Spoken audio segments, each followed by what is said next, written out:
They say you can get used to anything: a creaky knee, a bland dinner, a quiet house. What they don't tell you is that you can get used to loneliness too, right up until the day you realize it's not a feeling anymore. It's your whole schedule. The night I finally booked my one-way ticket to Mexico, I was sitting at my kitchen table in Albuquerque with a cup of coffee that had gone cold. The TV was on for noise, not because I was watching it. I just needed something in the room that didn't feel like my own breathing. I'm 61. Worked most of my life as an electrician, commercial jobs, warehouses, schools, the occasional fancy home where everything was hidden behind spotless drywall and the owner still wanted to negotiate like it was a yard sale.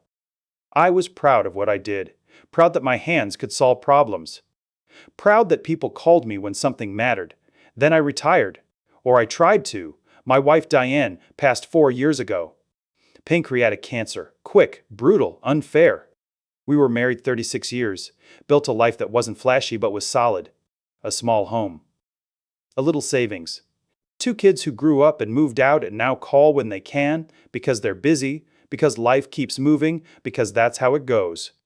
After Diane, I kept busy the way men like me always do, fixing things that didn't need fixing, organizing the garage, replacing a light switch plate that had been fine for 20 years. I told myself I liked the quiet. But quiet has a way of turning on you. At first, it's relaxing. Then, it becomes a mirror. And eventually, you start noticing that your phone doesn't ring unless it's a pharmacy reminder or a spam call. My daughter, Kelsey, tried to help. She'd FaceTime from Denver and show me whatever she was cooking or the new plant she bought. My son, Mark, called on Sundays and kept it practical: cars, weather, the price of groceries. They both meant well. They just didn't live in my house.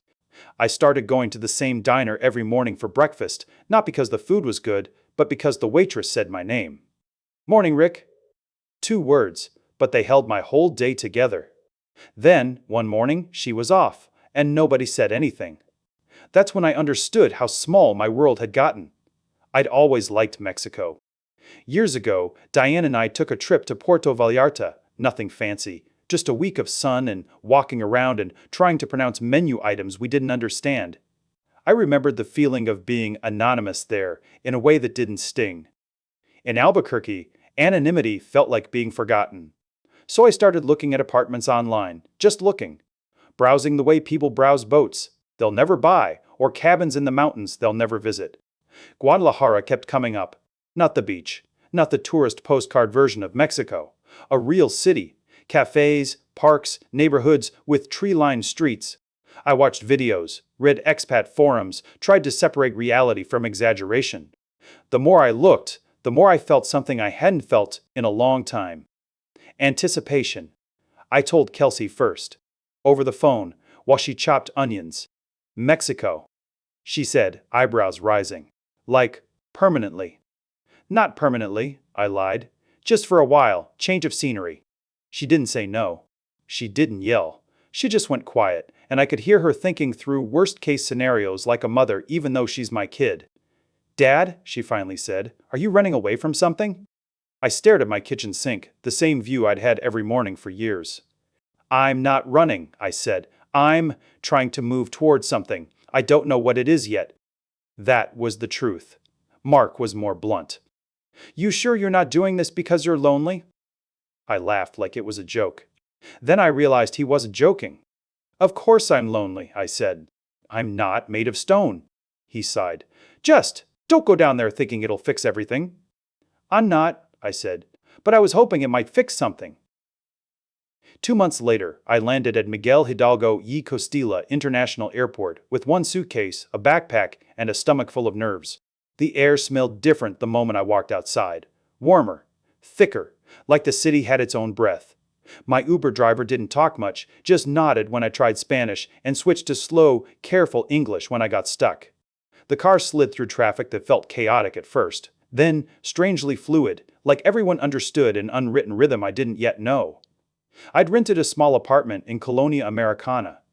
2nd floor, basic furniture, white walls, a balcony that looked down onto a street lined with jacaranda trees. Purple blossoms scattered across the sidewalk like confetti. The first night, I stood out there listening to the city. Cars, laughter, distant music, a dog barking in a way that sounded almost conversational. For the first time in years, the noise didn't irritate me. It soothed me. My routine formed quickly. That's what I do. I build routines like scaffolding. Mornings, I walked to a little cafe on the corner that had mismatched chairs and a chalkboard menu.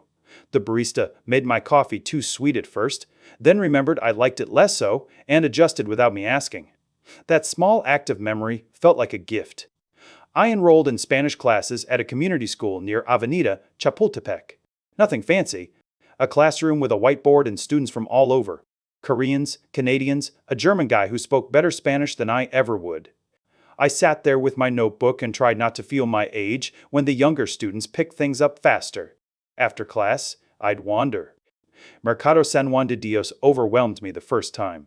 Colors, smells, voices, the shine of fresh fruit, and the clatter of stalls opening and closing like a living machine. I bought mango slices, sprinkled with chili from a vendor who grinned at my reaction when it hit my tongue. Picante, eh? He said, laughing. Sí, I coughed, laughing too. Muy. Little moments like that kept me afloat. They weren't deep friendships. They weren't the kind of intimacy loneliness craves. But they were contact. Proof that I existed outside my own head. Still, the evenings were hard. It's strange how daytime can convince you you're doing fine, and then night shows you the truth. At night, I'd sit in my apartment with the windows open, listening to the city and thinking about Diane. Thinking about the old version of me who used to have someone in the next room. Someone whose footsteps I could identify without looking. Here, nobody knew my footsteps. I told myself that was part of the point. A fresh start. New habits. New air. But fresh starts come with empty space, and empty space is dangerous when you're a man who's spent his whole life filling gaps. I started going to an OXXO near my apartment in the evenings, not because I needed anything, but because it gave me a destination. Something to do. I'd buy bottled water, a pack of gum, maybe one of those sweetbreads I shouldn't be eating. I'd nod at the cashier, say, Buenas noches, and pretend it was normal. One night, a man about my age was arguing with the clerk about a phone recharge. The clerk stayed calm, explained it again and again, patient in a way I admired. When the man stormed out, the clerk exhaled and smiled at me like we shared a secret. I smiled back. And then I felt that familiar tug inside me. That desire to step in, to help, to be useful. It's a dangerous desire, especially for a man with time on his hands and money in the bank. Not rich money. Just enough to make me feel like I could solve problems if I wanted to. I started noticing small things. A woman on the bus counting coins twice before paying. An older man selling candy outside the metro entrance, his hands trembling slightly as he held out change. A young delivery guy rubbing his shoulder like it hurt, still pedaling. I didn't judge. I didn't pity. I just noticed. And noticing is the first step toward involvement. The cafe I visited most mornings had a narrow counter and a tiny kitchen you could glimpse through a doorway. It always smelled like toasted bread and cinnamon. One morning, I arrived later than usual. The place was busy, the line longer, the city already loud outside.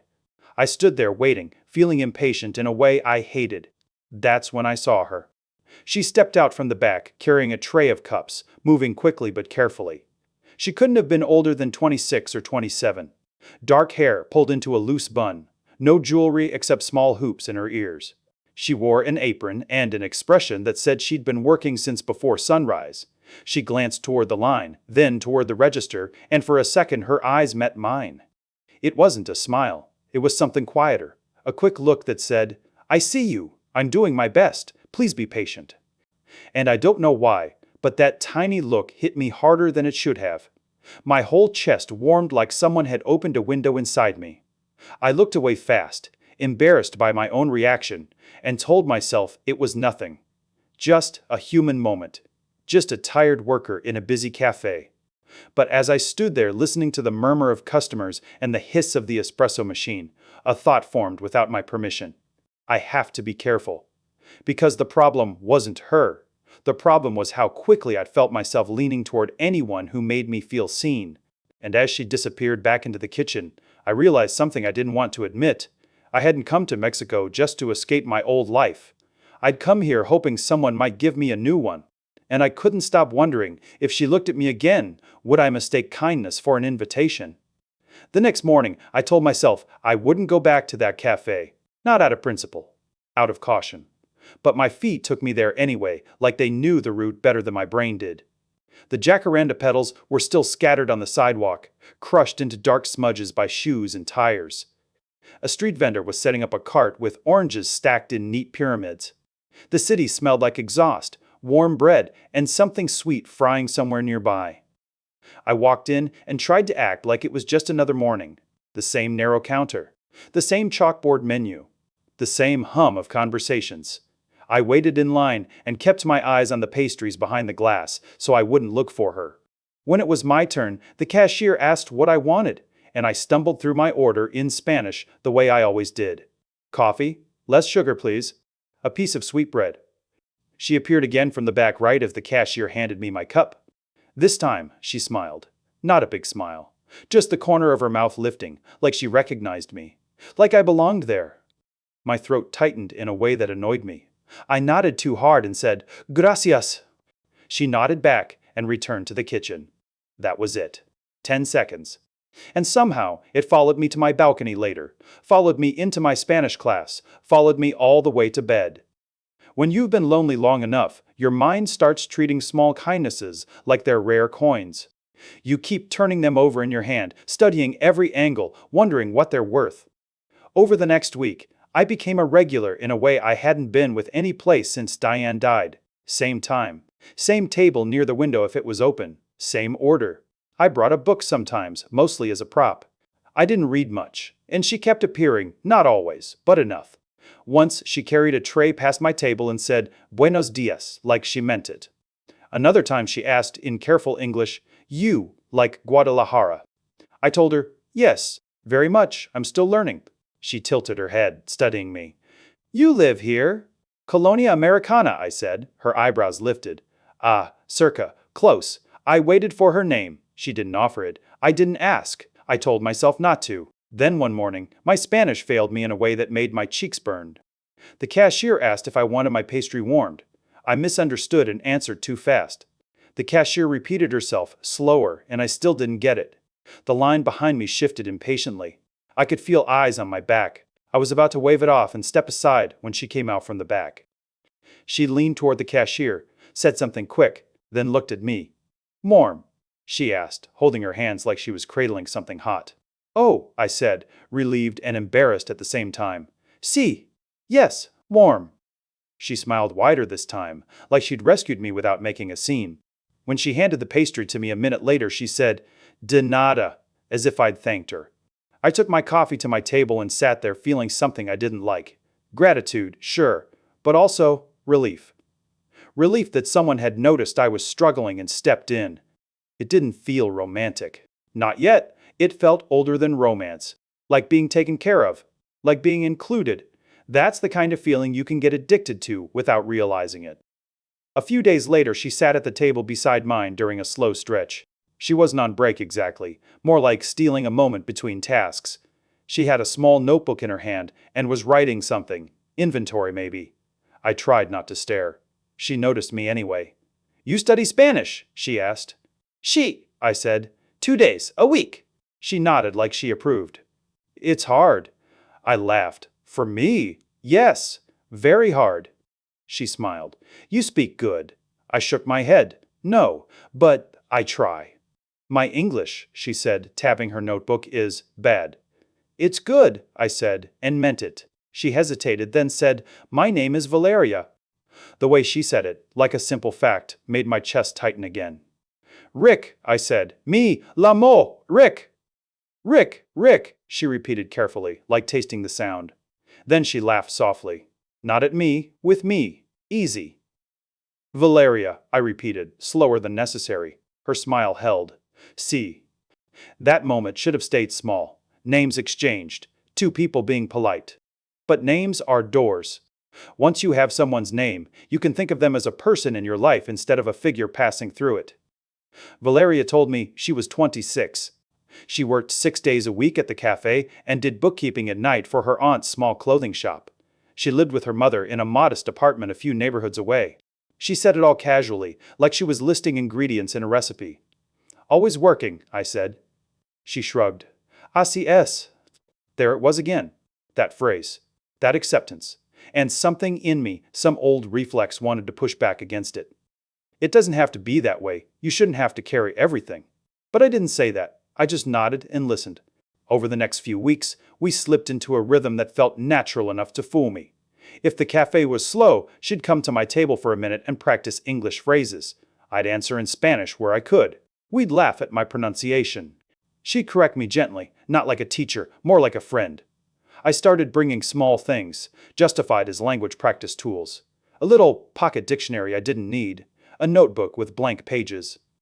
Once, a cheap set of colored pens because she'd admired mine during class and said hers always ran out. She tried to refuse that one. No, no, she said, pushing it back toward me. No, es necesario. It's nothing, I said. Para estudiar. She looked at me for a long second, then accepted it with a quiet gracias that didn't feel casual at all. That should have been my warning. Because that wasn't gratitude for pens. That was gratitude for being seen. And the minute you become the person who sees someone, you become something else to them, whether you mean to or not. One Sunday, I didn't go to the cafe. I forced myself to explore a different part of the city instead. Tlacopac, colorful streets, handmade crafts, families strolling like it was a shared living room. I bought a small ceramic dish I didn't need. I ate lunch alone and tried to enjoy the independence. But when I came home that evening, my phone buzzed. A message in broken English. Rick, you okay? You, no come. I stared at it longer than I should have, she noticed. I typed back slowly. Yes, I am okay. I went walking. Sunday. A minute later, good, see you tomorrow. That was all. And still, my throat tightened. It felt good to be checked on. It felt good in a way I didn't trust. The next day, she smiled at me like nothing had happened, but I noticed something new in her expression. Familiarity. A soft claim. As the weeks stacked, our conversations turned more personal without either of us saying, now we're crossing into that territory. She asked about my wife one afternoon. When I mentioned cooking for one person still felt strange. Your wife, she said carefully. She died. I nodded. The word sat heavy in my mouth even after 4 years. Sí, 4 años. Valeria's face softened. Lo siento, she said quietly. I expected the conversation to move on. That's what people do. They offer sympathy and retreat. But she didn't retreat. She asked what Diane was like. And I told her. Not the whole story, but enough. How Diane laughed with her whole body. How she hated wasting food. How she always wanted the porch light on, even if we were going to bed early. The small things, the real things. Valeria listened like she wasn't just passing time. Like she was collecting pieces of me and fitting them together. When I finished, she said, You loved her mucho? Yes, I said, I did. She nodded, then looked down at her hands. My father, she said, voice changing. He left when I was 12. I didn't know what to say, so I said the only honest thing. I'm sorry. She shrugged, but the shrug didn't hide the ache. It's okay, my mom, she is strong, she do everything. The way she said everything made me think of my own mother, long gone, and the way she used to carry worry like an apron she never took off. Valeria smiled suddenly, as if she'd shared too much and wanted to patch the moment. You are alone here. Yes, I admitted. I don't know many people. She looked up at me with a frankness that startled me. You can know me, she said. It was simple. No flirtation, no dramatic tone. Just a statement. And my chest filled with something warm and dangerous, because that's what I wanted. Someone to know me. I wanted it so badly that I didn't stop to ask what it would cost.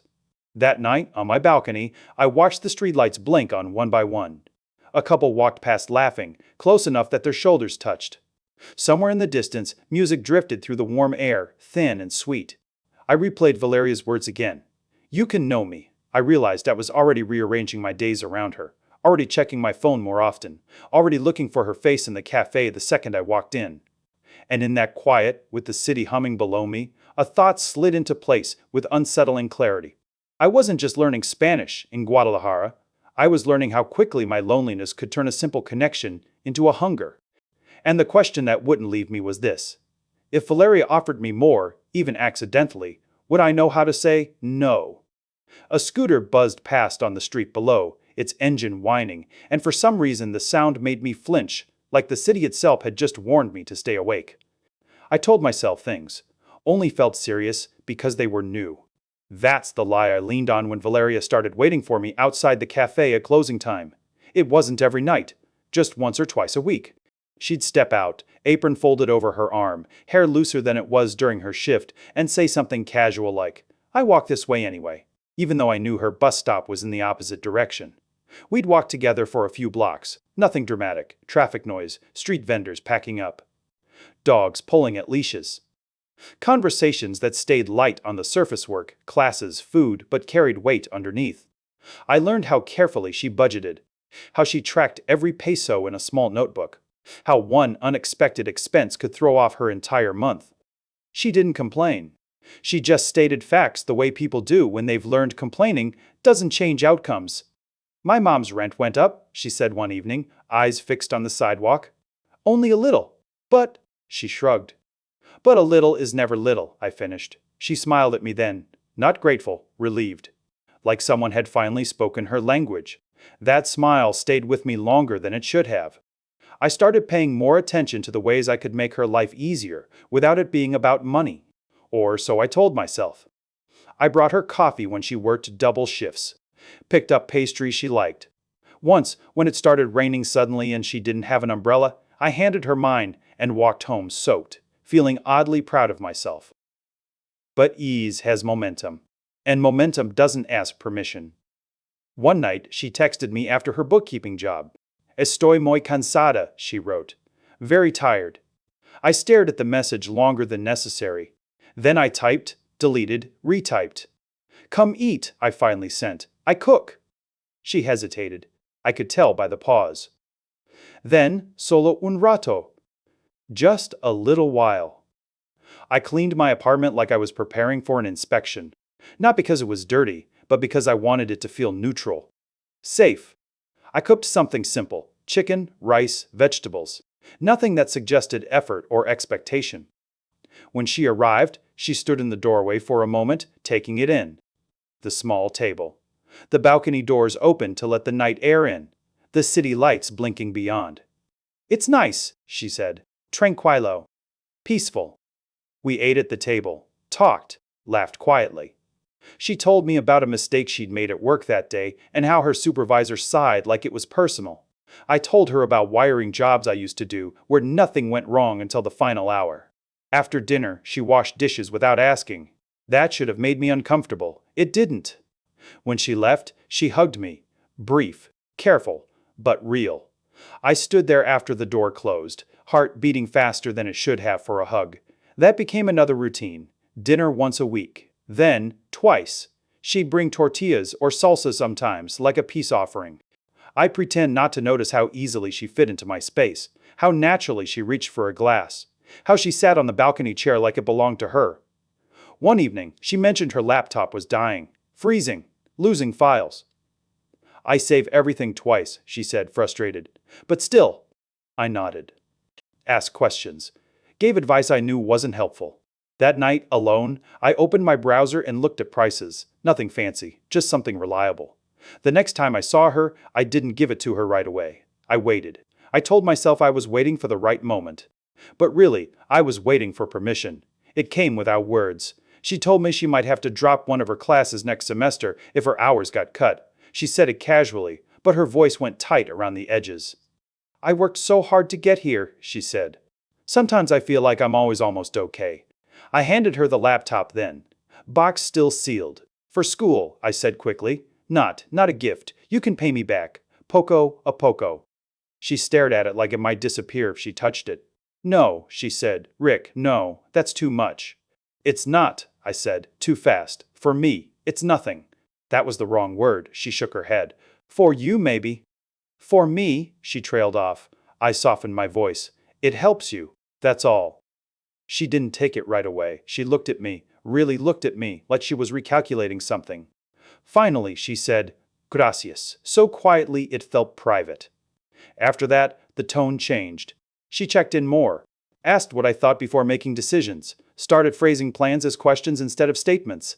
None of it was dramatic. That's the danger. Power doesn't announce itself. It settles in gently, like dust. I started paying for more without discussing it. Groceries. Ubers when it was late. A doctor visit for her mother that she insisted she'd handle but didn't refuse when I offered. Each time, I told myself I was choosing this.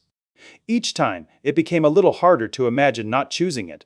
She stayed over one night when it got too late for buses, slept on the couch. In the morning, she made coffee like she'd done it 100 times. Left her toothbrush in the bathroom without comment. I noticed. She noticed that I noticed. One afternoon, she asked if I'd help her open a small savings account, just to understand the forms. "You are good with papers," she said. At the bank, the clerk looked at us the way clerks do when they think they understand more than they do. Valeria stood closer to me than she needed to, not touching, but aligned. When we left, she squeezed my arm. "I feel safer when you are there." Safer. The word sat heavy.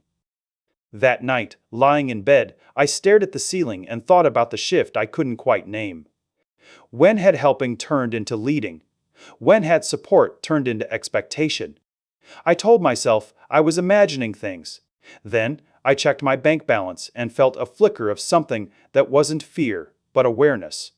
I was no longer just part of her life. I was becoming infrastructure. And the unsettling thought that followed was this: if I pulled back now, even gently, would she still choose me? Or had I already taught her not to need to? The first time I realized something was wrong, it wasn't because of a fight, it was because of a silence that felt rehearsed. Valeria had been quieter for a few days, still present, still polite, still affectionate in the careful ways we'd settled into. But something was held back, like a door that used to be open had been pulled mostly shut. I asked her about it one evening, while we sat on the balcony. The city hummed below us. Music drifted up from somewhere down the street. It should have felt peaceful.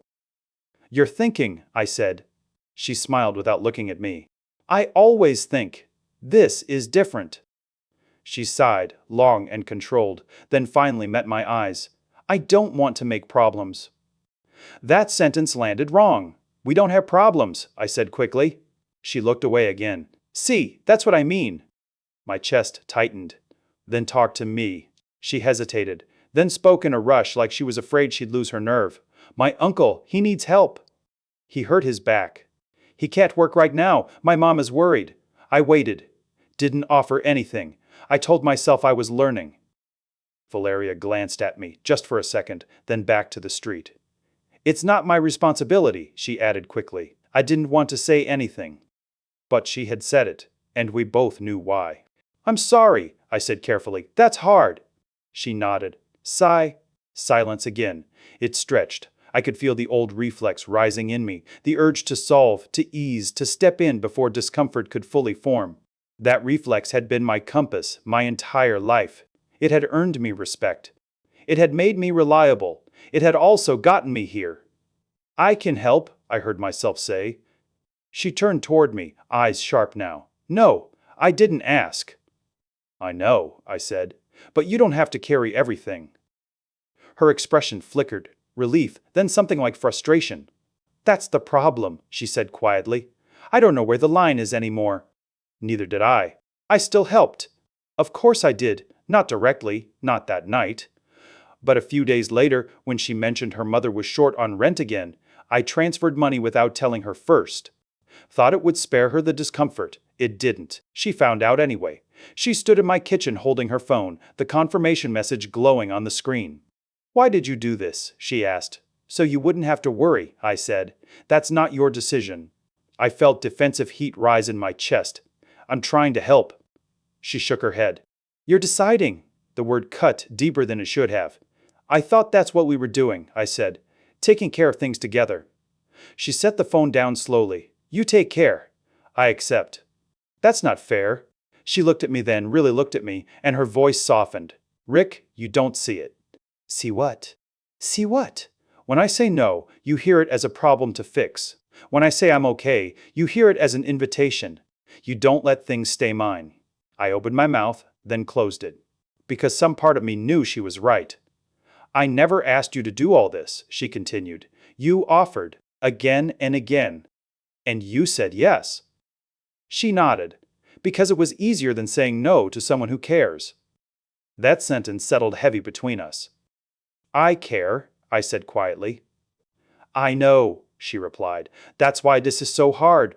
We didn't resolve it that night. We went to bed separately, her on the couch, me in the bedroom, like adults pretending space would clarify things. It didn't. Over the next weeks, tension replaced ease. Small things became sharp. She bristled when I paid without asking. I bristled when she withdrew without explaining. We were circling the same argument from opposite sides, neither willing to say the part that frightened us most. The part where we admitted what we were really afraid of losing. The breaking point came over something small. A card charge. I noticed it while checking my account one morning. A clothing store near her neighborhood. Not expensive, but unfamiliar. I stared at it longer than necessary. When I asked her about it that evening, I tried to keep my voice neutral. Did you use my card?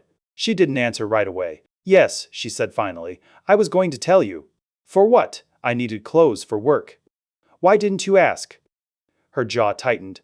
Because I didn't want to. That's not okay, I said, the words sharper than I intended. She folded her arms. You say I don't ask, then when I don't, it's still wrong. This isn't about asking, I said. It's about trust. She laughed, but there was no humor in it. Trust. You track every peso you give me. That's not true. You noticed immediately. I didn't have a response for that. You say it's help, she continued, voice rising now. But it comes with watching. With rules. With disappointment when I don't act grateful enough. I never asked for gratitude. You didn't have to. The room felt smaller with every word. I feel like I'm always failing some test I didn't agree to take, she said. And I feel like I don't know where I stand, I shot back. 1 minute we're building something, the next, I'm just a wallet. Her face went still. That's what you think of me. The question hit harder than any accusation. No, I said immediately. That's not what I meant. But it's what you feel. Silence fell, thick and final. I don't want this anymore, she said quietly. My heart thudded once, hard. What does that mean? I don't want to live like this, she said. I don't want to feel owned, or watched, or like my life belongs to someone else because they helped me. That's not. I know you don't mean it, she interrupted, but intent doesn't erase impact. She went to the couch that night and didn't come back. 2 days later, she packed her things. Not dramatically, no tears, just careful movements, folding clothes, placing her toothbrush in her bag like it had always been temporary. I'll pay you back, she said, standing by the door. I laughed softly, bitter. Don't. I will, she insisted. I need to. For what? I asked. For being here. For letting you think you were responsible for me. That hurt more than anything else she could have said. At the door, she hesitated. For a moment, I thought she might say something that would soften it. Something that would let us pretend this had been love without conditions. Instead, she said, You're a good man, Rick, just not good at being equal. Then she was gone. The apartment felt wrong without her. Too quiet. Too large for one person. I sat at the table long after the door closed, staring at the space she'd occupied like it might explain itself. I wanted to blame her. I wanted to say she took advantage, that she crossed lines, that she used my kindness. But the truth was harder. I had offered myself as a solution to her life, and when she stopped needing the solution, I didn't know who I was to her anymore. That night, I lay awake listening to the city, same sounds, same rhythm. But it no longer felt like company, it felt like distance. And the question that wouldn't leave me was this. Had I lost her because I gave too much, or because I needed to be needed more than I needed to love?